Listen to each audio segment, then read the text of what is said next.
The Sam Sorbo Show is brought to you in partnership by the Herzog Foundation. Hi there. In a world that's traded truth for trends and craftsmanship for convenience, today's guest stands firm, building people, not just structures. With decades of impact in education, design, and biblical leadership, his life is a bold reminder that excellence and conviction still matter. This is the Sam Sorbo Show. Here we go. Sam Sorbo, Sam, welcome back to the program. I'm glad to welcome Sam Sorbo. It's great to have you here.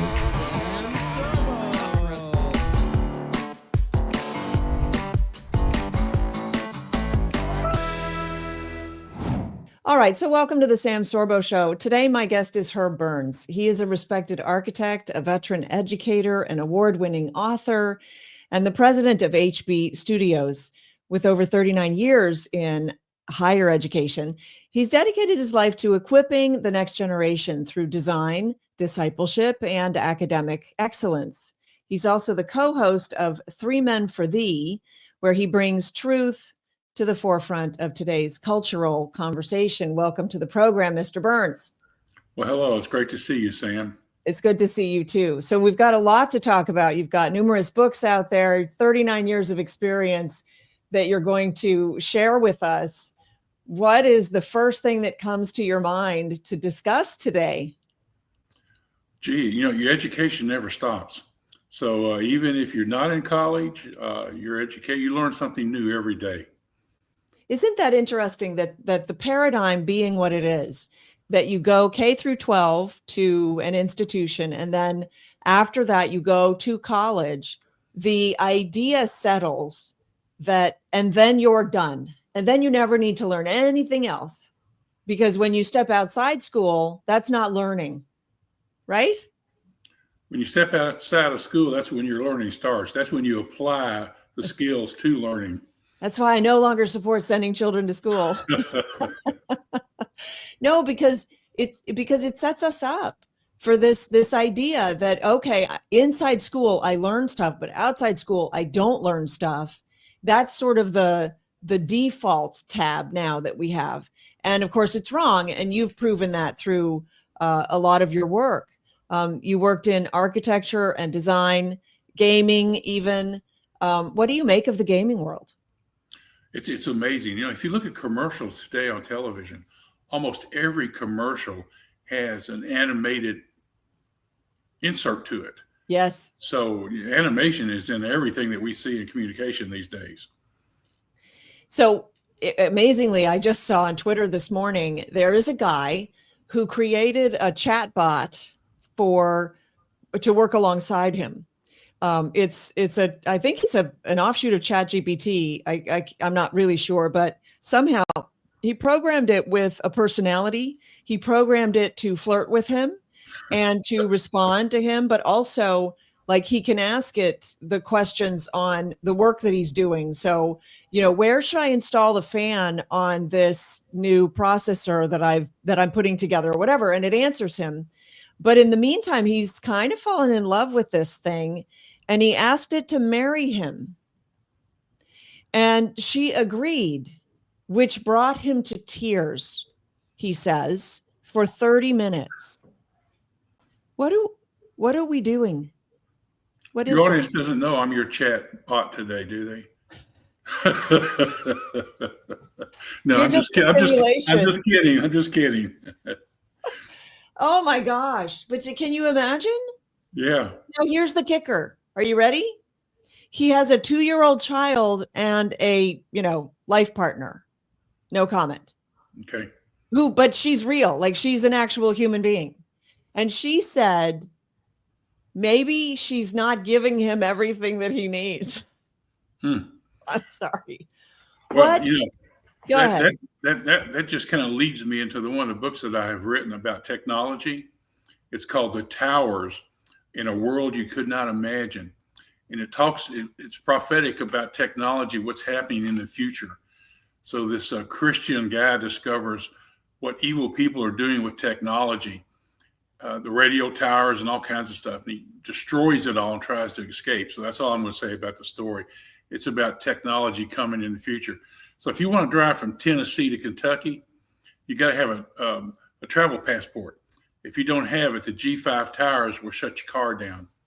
So that's just kind of a little teaser of what could happen. Right. That's like the world that you've created in your book. Yeah. But some people But say, of course, that's not science fiction. Well, that's the 15-minute city. And, Yeah. we know that that's in the works. Yeah. They've planned for it and it's in the works. And not only that, they actually implemented it under COVID in some countries. I know specifically in Australia, they shut down the cities. They installed guards to prevent you from crossing borders. There were children who died because they needed medical care and they weren't allowed to cross into the other area where the hospital was. Oh, yeah. And, the bureaucracy doesn't care about your humanity. Well, wherever we are, just think about it. We're being penetrated by radio waves everywhere we go because you got your cell phone. A radio wave's penetrating that phone so you can make connection. It's going through the walls of your house to connect with you. So we're being invaded with radio waves everywhere we go. But how is that bad? Explain to me why radio waves are bad. I mean, they've been around forever. Okay, they're only bad if evil people use the technology to control our lives. Just think of what happened in the Middle East with the walkie-talkies. A signal was sent to the walkie-talkies. Beepers. It was beepers. Yeah. The beepers, and they blew up. So. Yeah, fair enough. I mean, for all I know, this is a bomb. Yeah. Yeah. For all I know. Well, this one's old, so probably not much of a bomb because I don't know. I got this back before I became much of a target, maybe. Well, the only bomb is what we say on it. Yeah, maybe, but no, you're right. So what do we do here? I think we have really the biggest problem today is that we don't value the morality that allowed this nation to occur. Mm-hmm. And that morality was a social contract, an agreement that as Christians, because this is a Christian nation, first and foremost, as Christians, we valued human life, and therefore we valued independence. Mm-hmm. And you had the freedom to make your decisions as long as they didn't infringe on my freedom. And I had my freedom to make my decisions as long as they didn't infringe on yours.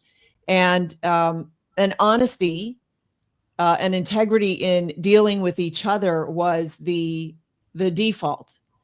And it was the anomaly, the person who cheated somebody. Even though it was, it's always available, people can always cheat. That because we were so, and in fact, I'm reading a book about this right now, the colonial times, they didn't have a lot of money. So their trade, and they had a vibrant trade system, their trade was barter. And here's the thing, if you were dishonest, you were not going to be part of that trading. You were then really on your own. But because of money, we've become more, I won't say independent, but self-sufficient. In other words, I can take my money and go there, and supply all of my needs. Whereas with the barter system, I had to deal personally with each of the people that I was trying to exchange goods or services with. And it was a much more personal interaction. Am I wrong? What do you make of all that? No, absolutely. Just imagine if our currency were to disappear all of a sudden, we would have to go back to a barter system. We would have to start bartering with people. What do I have of value that's of value to you, so that we can exchange what we need to maintain our lives. Right. So in colonial times, I'm reading a biography based on a woman's diary, and she made 40 yards of fabric. And then she bartered that for the shingles on her house. And then they bartered for the work. So the guy who worked on their house had free room and board and probably was given, something for the road when he left, kind of thing. And we don't need to do that anymore, which allows us to be more dishonest, right? Well, some people are more dishonest. I try not to be dishonest in anything, but you're right. Well, it allows us all. It's not that we take advantage of it, but Yeah. it certainly makes it much more, what's the word I'm looking for? Much more doable Yeah. to behave dishonestly, because you can just move from small group to small group. Basically, those people now know you're dishonest, and then you just move on. But in colonial times, there were only 167 families in the town, and when one family thought you were dishonest, you were probably not going to do a lot of business with the other families at that point. That's right. It's amazing what Dodge has discovered in terms of dishonesty in government recently. What's amazing is they're not going to do anything about it. Oh man, it's not even amazing that they discovered. I mean, fabulous that they discovered all this waste. What is amazing is there's no hubris, there's no humility. They're not going to do anything about it. They're going to keep spending that money on those ridiculous, disastrous things, and we are going to keep footing the bill. Am I wrong? Well, I hope things will change, but dishonesty will always be with us. I mean, we are not a perfect human race. There's only one person who was ever perfect in this world, and you know who I'm talking about. Of course. Yeah. So there is dishonesty, but we can be examples and leaders in our faith and try to inspire others to act in a way that would be pleasing to our Lord. Well, what's amazing is if you do act with integrity, and this is what's fascinating about Jordan Peterson, who came to this quite, he sort of stumbled upon it, and then he decided, hey, that has a lot to do with what the Bible teaches, is that if you have integrity with your word, you will live a better life. Yeah. Even if you're not as wealthy, you will be better off. You will be a happier person. You will be more solidly grounded if you have integrity with your word, and if you don't lie, and all of that. And so here we are, we have an education system, or we have a school system that lies to our children, lies to them. And then they leave the school knowing that they were lied to. Well, the kids are not stupid. They're not stupid. They understand from a very young age, there are boys and there are girls. And so when they hear from their elders, their betters in the schools, no, there are 92 genders, and you can change from one to the other, and it's fluid. You can literally change before lunch and after lunch, like a chameleon. And they know that that's not true. Now they have no faith in the system, and they think that lying is actually reasonable. Well, in one of our neighboring schools, there was a young lady identifying as a cat, and the school system put a litter box in the restroom for her. Well, they should count themselves lucky. Most schools put the litter box in the hallway for the cat. Yeah. Yeah. Well, my wife taught at a private Christian school, and with all this going on, it's amazing how the enrollment's increasing in these private schools. I heard that Chicago schools enrollment is so low now that they are going to start closing schools. So, but what can we do for these? What can we do for these kids and these teachers? And how do we repair a system that's actually not broken, right? Yeah. How do we improve at least what's there so that we can get ourselves back on track? Yeah. Our school systems and our leadership has to be brave. We have to put in place instructors that understand what education is about. It's not about brainwashing a young child. It's about teaching them educational content in a program. When I taught history of architecture, I taught them the history of architecture. I didn't say, well, people back in the day did this and they dressed like that. Let's talk about the building. So you focus on the content and not the hogwash. I totally agree. But how do you convince ideologues not to focus on the ideology? Well, you replace the ideologues with people like you. Then you got to go to the teaching colleges and get rid of all the professors and start over again, right? Well, Basically, you're saying burn down the system. the only thing certain in life is change. So if we can't change it, it's not going to change. It's a good one. Thanks for tuning into the Sam Sorbo Show. You know, we are in a battle for our very nation, a nation that was founded on Christian principles and on the Bible. The 10 Commandments is the basis for our rule of law. But these days, when you go talk to people on the street, you'll find that most of them don't even know what rule of law means. And that's why I'm so proud to have Herzog Foundation as a sponsor of my show. I also love what they do because they seek for the benefit of Christian education throughout the nation. So Herzog Foundation is a wonderful partner for us here at the Sam Sorbo Show. Thanks for watching. Protect your family from harmful and explicit content online with Canopy, the only solution that filters and monitors in real time. With Canopy, you can rest easy knowing your children are browsing safely and securely. Visit canopy.us and use code SAM20 to get 20% lifetime discount on any subscription. Keep your loved ones safe online with Canopy today. Hey there, if you're enjoying today's episode, take a moment, leave me a 5-star review, please. This is the way that people will be able to discover these conversations. And by the way, I will be reading some of these reviews on air. So whether yours is poignant or humorous or simply thoughtful, take a moment, leave me the review, and maybe yours will be the one that is chosen to read on air and share with the world. Thanks so much. Don't forget to like, subscribe, and all of that good stuff. I appreciate you.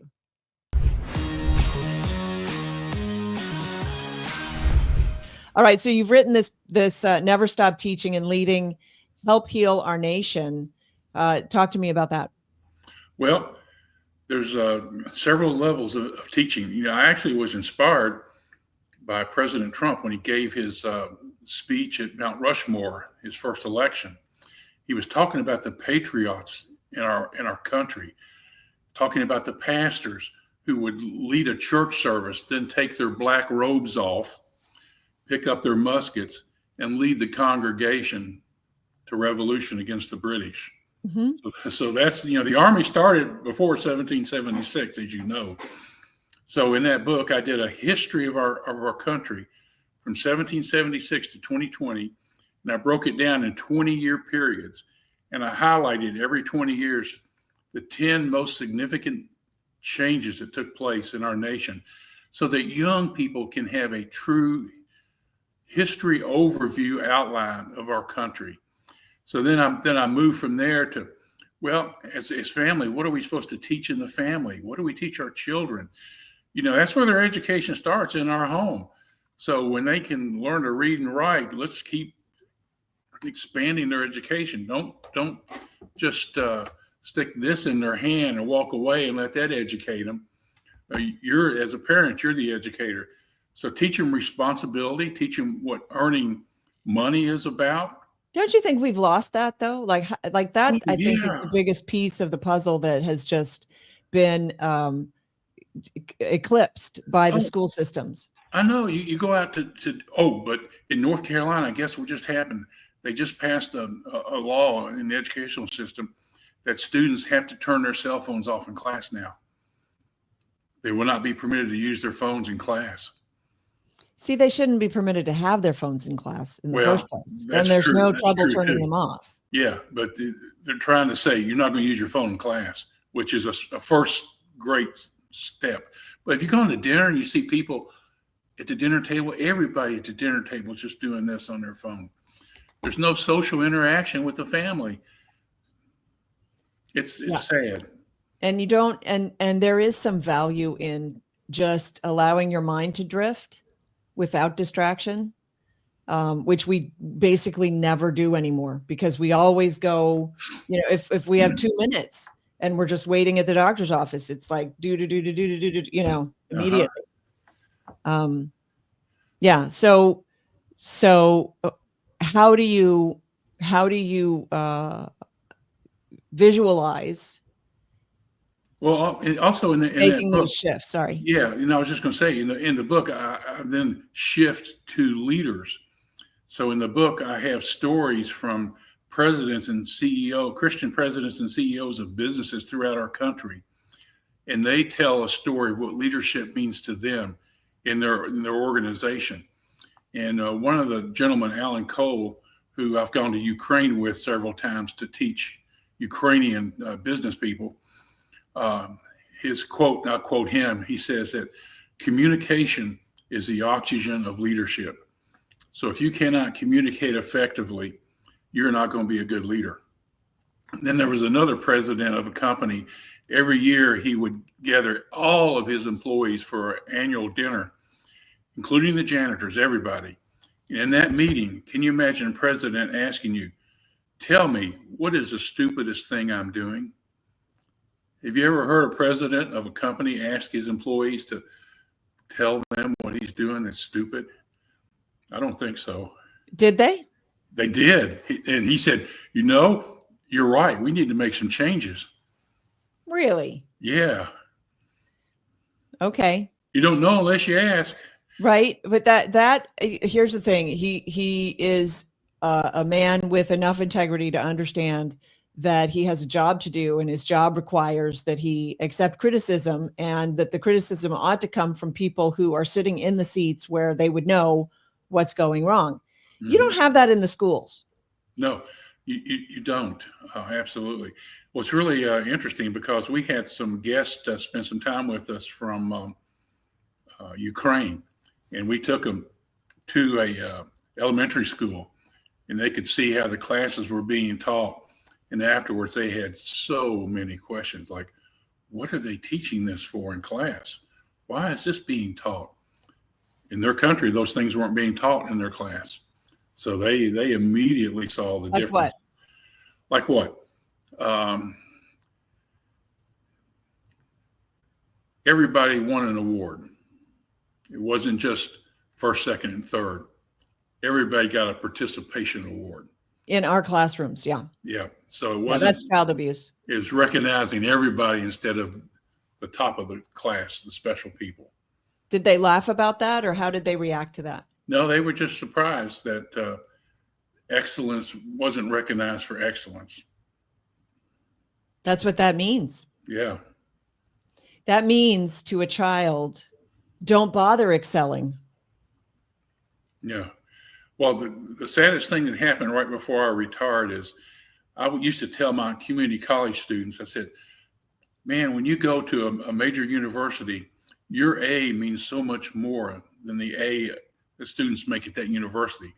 Because at our community college, you got to have a 96 or higher to get an A. And then they lowered it down to 90. Yeah. So now if you make a 60, you pass. Okay. Right. Leave no child behind. No child left behind. Yeah. Yeah. I had to repeat the 6th grade when I was a young boy because the teacher said, well, I can pass him, but he doesn't know what he needs to know. Right. So my mom said, let him repeat the 6th grade again. So that was a brave step my mom took. And well, it was interesting.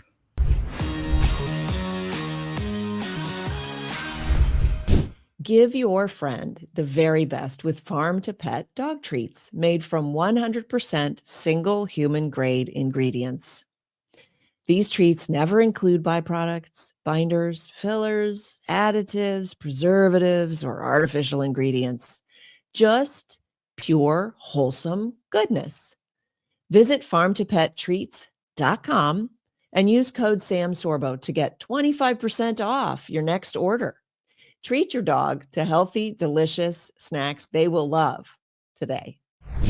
Born from an unwavering passion for health, truth, and freedom, Rebel Lion teamed up with the world's leading medicinal chemists to form Fierce Immunity. This groundbreaking formula isn't just an immune booster, it's a declaration of independence to your health. Fierce Immunity is GMP certified, made in the USA, non-GMO, gluten-free, and third-party tested, backed by the Rebel Lion commitment to community, health, and truth. Strengthen your defenses, supercharge your energy, and embrace your inner lion. Visit Get Fierce now and use code SAM to get 15% off your order, because real freedom begins with fierce health. So I know you've taught and lectured around the world, and you've seen other nations' school systems. Do you think that we could borrow from them? Do you think that they might be doing things better than we are at this point? Oh, no, absolutely not. We have a good educational system. The only problem is our testing standards. Our testing standards are not moving the students forward. I mean, if we look at how many students. You just said we have a good education system. Yes. Or a good school system, right? Because I don't believe that the schools educate. So I guess we're on opposite sides of the fence on that one. Yeah. How is our school system good? What is the good that it does to prove its worth? Well, I guess we have to make an isolation and talk about a particular school system. You know, we've got Christian schools, we've got public schools. Well, we're talking about government, right? Yeah. I mean, it's the government school system. We can agree, I believe, we can agree. Christian schools typically do a marginally better job than the public schools, but they operate with the same system. Yeah. Most of the schools, there are some schools that are completely a different system, right? Sure. They take a completely different approach. But let's leave those on the outside because they're outliers. Mm-hmm. So you think that the schools are good, and I'm wondering why. Okay. Well, I'm coming from a different perspective. I'm coming from the college level of schools versus the elementary levels of schools. So are you just talking about college school? Yeah, pretty much for my experiences, because when I go and see what other students are learning in college, you know, our technical skills are so much more advanced. Just to give you an example, I was a Fulbright scholar to Russia, and we made presentations about the community college system, our educational pedagogy of training people in the trades. Mm-hmm. So 2014, when I was in Russia, they were just chomping at the bits to learn how we are training people to go into the workforce. Because in Russia at the time, they were training PhDs to go in science and all these other areas, but nobody to go in and work and build up the economy base, you know, plumbers, electricians, right, and those kinds of things. So that's the respect I'm talking about in terms of quality of education versus another country. But when I was there, all the presidents we met with were they wanted to partner with us so bad, but Ukraine was invaded in 2014 by Russia. So when I was there, the Ministry of Education just shut off all communications. They said, we're not going to work with U.S. So that ended that dialogue that I was sent over there for. Right. So at this point, you're saying that the higher education in the U.S. is superior to in other countries. Well, I'm going to say that, you know, the technical education, because, you know, if you go to Harvard and you've got to have a remedial reading or math class, when you enter Harvard, something's wrong there. Right. Oh, okay. We agree on that. Yeah. Yeah. So how do we improve the trades? Because we definitely are at a loss, at a deficit in our trades and in valuing the trades in the US. I think you'd agree, over the past, say 30 years, 3 decades or so, we focused so much on, you got to go to college, not trade school, college, that somehow the trades became kind of the dirty third cousin, you know, kind of nobody wants. And now, I mean, if you're a plumber and you know how to run your own business, you're in 6+ figure, like you're in major money. If you have a trade and you know how to run a business, you're in major money. Yeah. But we're not training kids for that. We're telling them that college is the way, and then they go and get a degree in physiology or psychology or, you know, history, which what do you do with a BA in history? You know? Yeah, but it's really interesting. The very first day that I would meet one of my classes, it was a 3-hour long class. And the very first assignment I gave Class in what? it was a digital effects and animation class. Okay. So very first day, I told the students, before you leave today, I want you to tell me why you're in this program. It's a 2-year program. Where do you see yourself 5 years from now? And how are you going to get there? And man, some of the students were bewildered. They said, "Oh, I'm here because my parents said I should come to this program." You know, some of them had no idea why they were even in college, Oh no. but some of Yeah. them did. Some of them did have a vision. So interesting. Are you still teaching? Well, not officially, but I've been going to Ukraine every 5 years teaching marketing classes and strategic leadership classes to business people. So our team would meet with business people for half a day. They would be in our class. And then the other half of the day, we'd go visit their business and see what we could share with them to improve the quality of their business and share our testimonies with them. So I've been doing that for 5 years. So let me ask, I'm just curious. You were Fulbright to Russia. Why Ukraine? Why not Russia? You speak Russian, I imagine. Do you speak Russian? Я говорю немного по-русски, да? Да, правда. Oh, Хорошо. хорошо. Понимаю. Oh, я понимаю. You So surprised me too. why Ukraine? It's a different language. Do you speak Russian in Ukraine? Or I suppose you don't. You're not like super fluent in Russian, so it's not really a thing. We have translators when we teach our So course. why Ukraine? Why not Russia? Well, God opened a mission opportunity for me to be a part of this mission team. Gotcha. To go over there, and when That's when he opens a door, sometimes you got to walk through it. Just walk through it.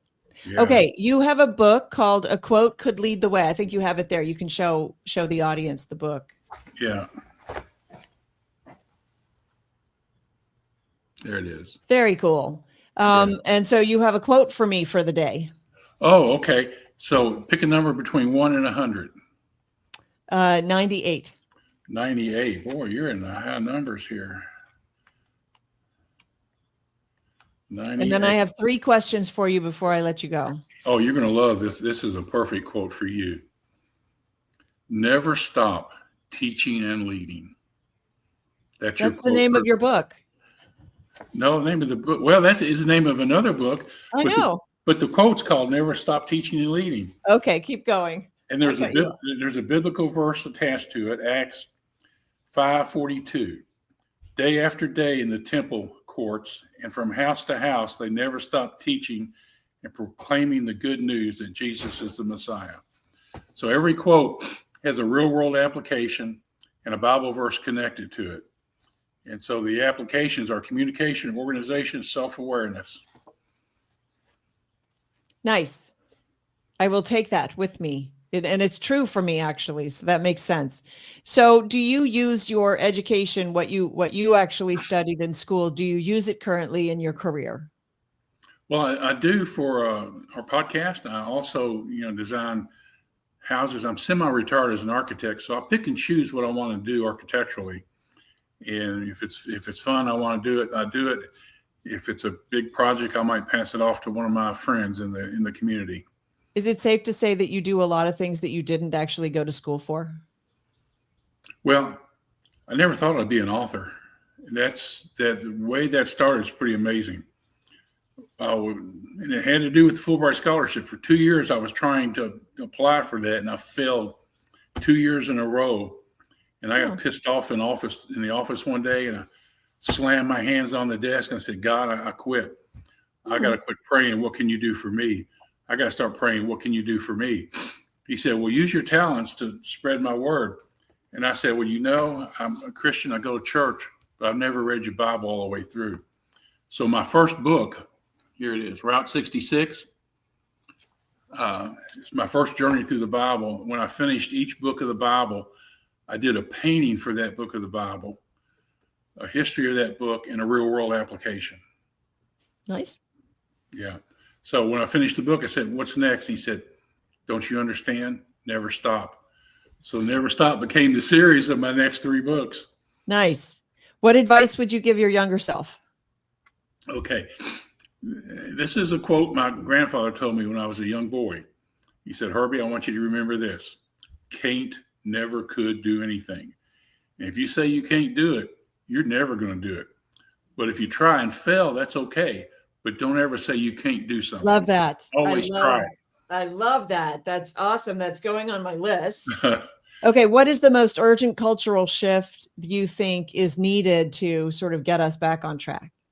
Well, it goes back to one of my quotes. And the quote is, if in doubt, question the doubt until the truth is revealed. There's so much going on with technology and information today. Just don't take the first word that's it. That's the truth. If there's a hesitation, check it out. That's well said. Herb Burns, thank you so much for coming on the program. Oh, well, Sam, thank you. What a blessing. This was a lot of fun. All right. So that's it for me, folks. Remember, speak truth. Speak it boldly. Don't walk in fear. We'll see you next time. Take care.